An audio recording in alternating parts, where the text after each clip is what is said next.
ასეთი სავარჯიშოების განხორციელება შეიძლება ჯგუფურადაც. დამოკიდებულია, რამდენად მრავალრიცხოვანია კლასი. შეიძლება გაიყოს რამდენიმე ჯგუფად, ან შეიძლება მასწავლებელმა შეარჩიოს წყვილები, თუ კი მანდამაინც დიდი არ არის ჯგუფი რიცხობრივად და შემდეგ თითოეულმა წყვილმა ან პატარა ჯგუფმა წარმოადგინოს თავისი ვერსია. დაკვირვების დღიურის წარმოებისას მნიშვნელოვანია მოსწავლეებს ჰქონდეთ ინფორმაცია არა მარტო ლოკალური ამინდის შესახებ, არამედ აგრეთვე ამინდის შესახებ საქართველოში. საერთოდ, მთელი საკვირაო სკოლის კურსში უმნიშვნელოვანეს მომენტად მიგვაჩნია, რომ მუდმივი კავშირი არსებობდეს ბავშვის ინფორმაციაში, როგორც მოვლენის შესახებ, როგორც იმ ქვეყანაში, სადაც ბავშვი ცხოვრობს, ანუ იგულისხმება ემიგრაციის ქვეყანაში, აგრეთვე სამშობლოში. ეს შედარება საშუალებას მოგცემს, რომ მუდმივად კონდეს ბავშვს ინფორმაცია მიმდინარე მოვლენების შესახებ საქართველოში. ანუ ეს გამოიწვევს მის გონებაში მუდმივი კავშირის არსებობას, მოვლენებს როგორ უნდა შეადაროს ერთმანეთს, როგორ უნდა მოახდინოს მისი ანალიზი და აგრეთვე მუდმივად ექნება ინფორმაცია თუ რა ხდება მის ქვეყანაში კონკრეტული საკითხის ირგვლივ. ამისათვის რეკომენდირებულად მიგვაჩნია ვებგვერდის, მსოფლიო ამინდის ვებგვერდის დემონსტრირება ჯგუფში, რომელიც მეტად სახალისოა, საკმაოდ მარტივია, ამავე დროს მასწავლებელი ახდენს დემონსტრირებას კურსორის მიახლოებით ნებისმიერ კონტინენტზე და ნებისმიერი ქვეყნის ტერიტორიაზე. იხსნება ეს ქვეყანა და თავისუფლად შეიძლება უკვე ამინდის პროგნოზზე დაკვირვება. ეს იქნება ბავშვის მიერ მოპოვებული ინფორმაცია ვებგვერდიდან და ის მას შეადარებს და ეს ინფორმაცია რა თქმა უნდა გულისხმობთ, იქნება საქართველოს ამინდის შესახებ და მას საშუალება ექნება მუდმივად ყოველდღიურად კონდეს ინფორმაცია როგორი ამინდია საქართველოში და ის შეადაროს, შეაჯეროს ამინდს ემიგრაციის ქვეყანაში. ძალიან მარტივად რომ ვთქვათ, მაგალითად, ათენში უფრო ცხელა ვიდრე თბილისში, ხო? ნამდვილად ექნება ბავშვს, თუ შეიძლება ესე ვთქვას, დოკუმენტალურად ამ ინფორმაციის შეჯერების საშუალება. ოდესაში უფრო ცივა ვიდრე ბათუმში, ხო? მიუხედავად იმისა, რომ შავ ზღვაზე მდებარეობს ორივე ქალაქი. ქუთაისში უფრო ხშირად წვიმს ვიდრე ნიუ-იორკში და ასე შემდეგ. ამდენად ვფიქრობთ, რომ პირველ საფეხურზეც კი, ანუ 6-7 წლის ასაკობრივი კონტინგენტი ამისთვის მზად უნდა იყოს. თუმც ჩვენ არ გაურბივართ იმ აზრს, რომ თავარი საკითხი, რომელიც შეიძლება შეთავაზებული იქნას ჯგუფისათვის, რომელიც შეიძლება გადაწყვეტილი იქნას, ისევ და ისევ სკოლის მასწავლებლის პრეროგატივა არის. თუ კი პედაგოგი ჩათვლი საჭიროთ, რომ ბავშვები ჯერ ამ ეტაპისათვის მზად არ არიან გულისხმობ ამ დონის ინფორმაციას ვერ მოიპოვებენ, შეიძლება მან ეს გადადოს მეორე საფეხურისათვის. ანუ ასეთი ინფორმაციის მოპოვება, შედარება, ანალიზი დიდად არის დამოკიდებული იმაზე, თუ რამდენად მზად იქნება ჯგუფი, ასაკობრივ ჯგუფზე მაქვს საუბარი ამ ინფორმაციის მოპოვებისა და ანალიზისათვის. ბუნების მოვლენები ფაქტიურად ის ძირითადი საკითხი არის, რომელზეც ყურადღება მახვილდება, თუმც ისევ და ისევ მინდა მიუბრუნდე სასკოლო სახელმძღვანელოს და აქ მოტანილი კიდევ ერთ სავარჯიშოს, რომელიც ბევრ უნარჩვევებს ავითარებს მოსწავლეში, ანუ ეს არის სურათი, ფაქტიურად სურათზე არ არის სხვა რაიმე ობიექტი დატანილი გარდა მდინარისა, უკან მთის ფონი და ხიდი მდინარეზე და სავარჯიშო ავალებს ბავშვებს ცალკე დანარჩი არსებული ფიგურები ამოჭრან და შეუსაბამონ იმ ადგილს, იმ ლოკალიზაციას, რის შესახებაც ტექსტში არის საუბარი. აი მაგალითად, გიგა მაღალმთიან სოფელში ცხოვრობდა. სოფელს მდინარე ჩამოუდიოდა, რომლის სათავეც მაღალ მთებში იყო. გიგას სახლი მდინარის მარცხენა ნაპირზე. მთის ძირში იდგა. ანუ აქ ბავშვი არ ყვევს. მას სასწავლო კურსიდან უკვე ახსნილი აქვს, როგორ გაირკვევა მდინარის მარჯვენა და მარცხენა ნაპირი. ანუ მას ევალება სწორად დაიტანოს რომელი არის სახლი მდინარის მარცხენა ნაპირზე. მის ერთ-ერთ კალთაზე ნაძვნარი ხარობდა. ეზოში ცივი წყარო ამოჩქებდა, მდინარის მარჯვენა ნაპირზე გიგას პატარა კარავი ედგა. ანუ ეს ობიექტები მოცემული არის დანარჩე ცალკეული სურათების სახით, სავარჯიშო ბავშვებს ავალებს სწორ ადგილზე ჩააწებონ მოცემული ობიექტები, რომელიც ისევ და ისევ ახდენს დემონსტრირებას იმისა, თუ რამდენად წარმატებით აითვისა ბავშვმა ის ცოდნა, რომელიც მასწავლებელმა მას კლასში გადასცა. რაც შეეხება მეორე ასაკობრივ ჯგუფს, ეს არის 8-9 წლის კონტინგენტი, მთავარი რაც შეიძლება ითქვას მეორე ჯგუფის შესახებ. ფაქტიურად უკვე ამ ასაკობრივი ჯგუფისათვის ცალკე საგნად შემოდის ბუნების მცოდნეობა. ანუ ქართული ენისა და ლიტერატურის კურსი მოიაზრება ცალკე დამოუკიდებელ კურსად, ბუნების მცოდნეობის კურსი, ისევე როგორც საქართველოს ისტორიის კურსი, მოიაზრება დამოუკიდებელი კურსის სახით. პროგრამა ორ ნაწილად არის გაყოფილი. პირველი ნაწილი ისევ ეთმობა ძირითადი გეოგრაფიული ცნებებისა და ელემენტების შეხსენებას, მეორე ნაწილი მთლიანად საქართველოს გეოგრაფიას შეისწავლის. ანუ მოსწავლეები იწყებენ ელემენტარული გეოგრაფიული ობიექტების გაცნობას, რომელიც მხოლოდ თავმოყრილი არის საქართველოს ირგვლივ, რომელიც ეხება მხოლოდ საქართველოს.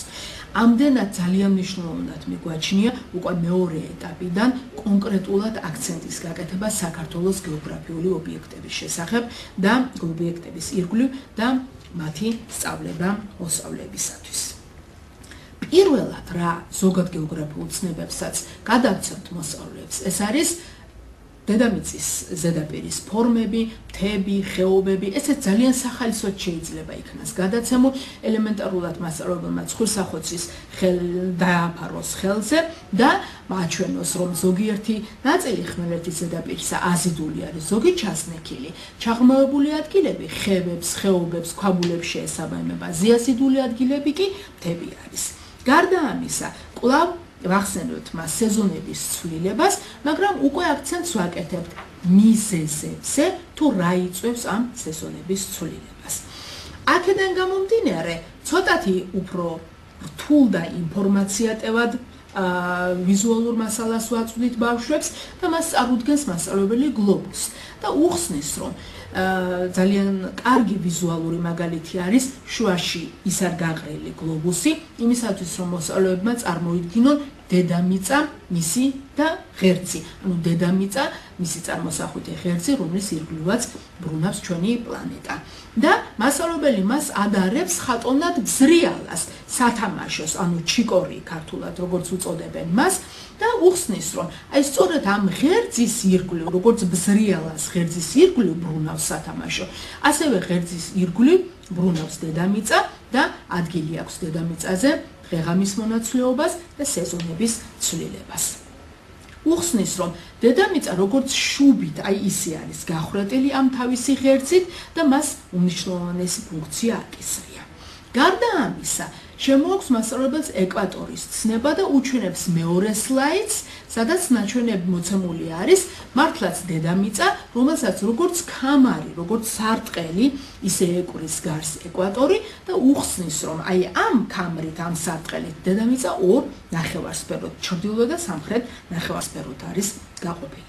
ამის შემდეგ, ანუ ზოგად გეოგრაფიული ცნებების შემდეგ, უკვე მასწავლებელი გადადის საქართველოს გეოგრაფიის შესწავლაზე, საქართველოს გეოგრაფიის ელემენტარული ცნებების შესწავლაზე და აცნობს პირველად ხმელეთის ფორმებს და აცნობს სხვადასხვა გეოგრაფიულ ობიექტებს. ერთი უმნიშვნელოვანესი საკითხის შესახებ სურს კომენტარი გავაკეთო. ამ საფეხურზე ოპტიმალურად მივიჩნიეთ ლია შალვაშვილის სახელმძღვანელო, ავტორები გახლავთ ლია შალვაშვილი და მანანა მაჭავარიანი, ჩვენი გარემო 4 მოსწავლის წიგნი ბუნების მცოდნეობაში და ასევე დაკვირვების დღიური 4 ბუნების მცოდნეობაში. საქართველოს გეოგრაფიის სწავლება, ისევ ლია შალვაშვილის წიგნი მოგზაურობა საქართველოში მე-4 კლასი. მიუხედავად იმისა, რომ ეს სახელმძღვანელოები საქართველოში ქართული სკოლებისათვის სრულიად ოპტიმალურად მივიჩნიეთ, არ გულისხმობთ, რომ შეიძლება ისეთივე იული იყოს, ну ალბათ შეიძლება ეს სიტყვა მთლად სწორიც არ არის, მაგრამ ისევე მიიღონ დიასპორის ემიგრაციის ქვეყნებში მოსწავლეებმა ეს სახელმძღვანელოები, როგორც დაუშვათ ქართულ სკოლაში მას ქართველი მოსწავლე ღებულობს. ისევ და ისევ მასწავლებლის როლი არის გამსაზღვრელი და გადამწყვეტი.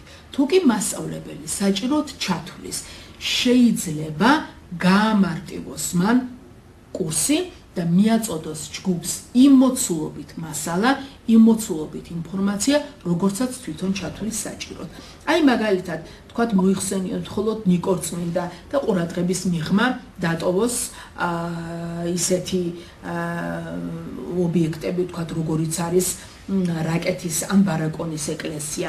ან ყურადღება გაამახვილოს თქვათ ბაზალეთის პალიასტომის რიწის ტბაზე და თავი დაანებოს ყელის ტბას, ან კიდევ გააცნოს კახეთის რამოდენიმე მთავარი ქალაქი, თქვათ თელავი, ყვარელი, სიღნაღი და ასე შემდეგ. ანუ ისევ და ისევ, როგორც მასწავლებელი ჩათვლის საჭიროდ, სიმარტივის მიხედვით, ინტერესის მიხედვით, მას შეუძლია ვარირება გააკეთოს სასწავლო პროგრამაში.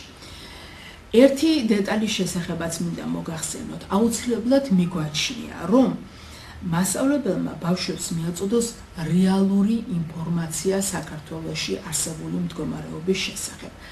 თითქმის წიგნებში არ გვხვდება კომენტარი საქართველოს კონფლიქტური რეგიონების შესახებ. უმჯობესია ბავშვებს უთხრათ, რომ ორი რეგიონი, სამაჩაბლო და აფხაზეთი, დღესდღეობით არ არის საქართველოს იურისდიქციის ქვეშ. მათ ექნებათ რეალური ინფორმაცია და ისინი მზად იქნებიან უფრო მეტი ინფორმაციის კორექტულად მიღებისათვის. პედაგოგის მხრიდან, აი, როდესაც სხვადასხვა გეოგრაფიულ ობიექტებს უხსნის ბავშვებს, მნიშვნელოვნად მიგვაჩნია ყურადღება გამახვილდეს ისეთ ახალ სტრუქტურაზე, როგორიც არის ეროვნული პარკი. ეროვნული პარკი ფაქტიურად მათი არსებობა ამ სტატუსით იწყება 90-იანი წლების მეორე ნახევრიდან, როდესაც პირველად საქართველოში შეიქმნა ბორჯომხარაგაულის ეროვნული პარკი. დღეისათვის საქართველოში მინდა გითხრათ, რომ ბევრი ეროვნული პარკი საერთაშორისო სტანდარტების დონეზე არის. მოსალოდნელია, რომ თითქმის ბავშვები ნამყოფი არ არიან ეროვნულ პარკში, იმიტომ რომ სათანადოდ ისევ ვიმეორებ, რადგანაც ახალი შექმნილია, სათანადოდ წინა წლებშიც რეკლამირება ვერ ხდებოდა, ეს უფრო გააქტიურდა ეროვნულ პარკებზე საუბარი, აი ბოლო 1-2 წელია, ბავშვებს ნანახი არ ჰქონდათ, მაგრამ მიუხედავად ამისა, სავალდებულოდ მიგვაჩნია, რომ მასწავლებელმა ცალკე გამოყოს ეროვნული პარკი. მისი გააცნოს ბავშვებს, მისი სტატუსი, მისი მნიშვნელობა ქვეყნისათვის და